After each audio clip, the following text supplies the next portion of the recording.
Hello, Assalamualaikum. Jumpa lagi dalam my channel YouTube, iaitu Lorekan Warna Channel. Okey, saya masak gulai lemak ikan tilapia.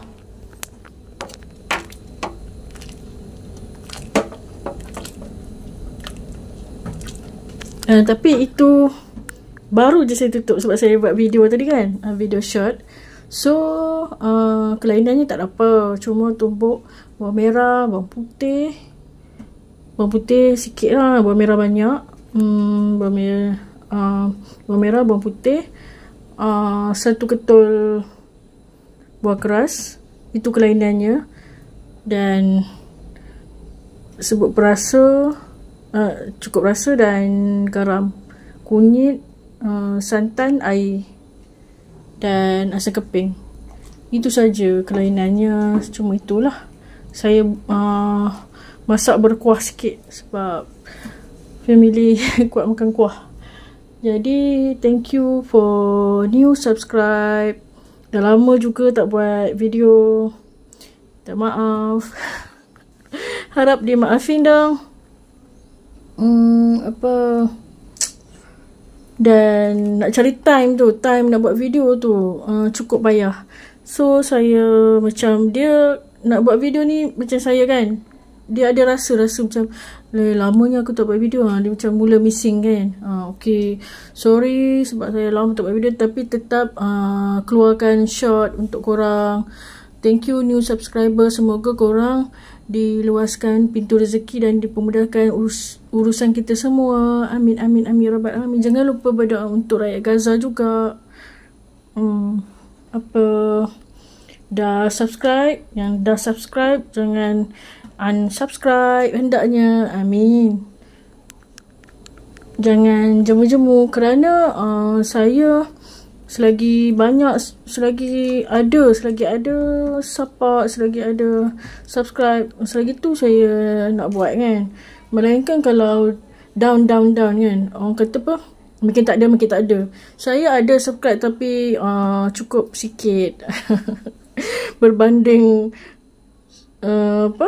YouTuber di seberang dong.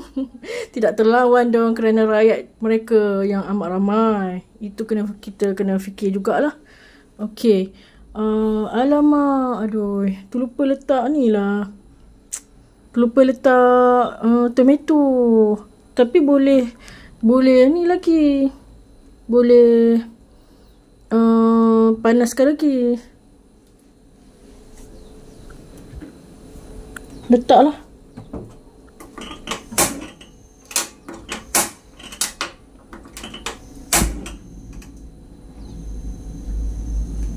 Masya Allah.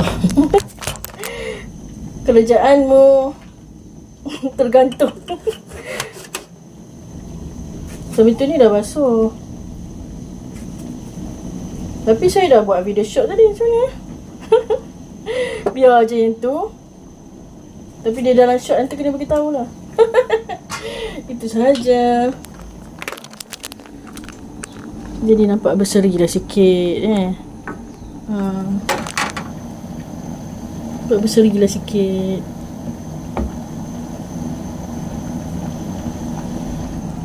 Okay, now biarkan.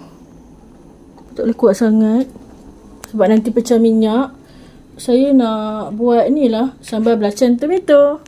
Dah lama tak buat, selalu sambal belacan biasa pun jarang. Ini kan sambal belacan tomato. Jadi kesempatan ni saya nak buat sambal belacan tomato. Okay, ni cili dah basuh. Tumbuk. Saya kena tumbuk tangan kiri sebab tangan kanan saya macam ada problem macam ni lah, sakit-sakit. Nanti saya nak ni lah, nak x-ray ataupun apa-apalah. X-ray terutama x-ray ataupun apa-apa. Kalau tak apa-apa tu saya urut sendiri.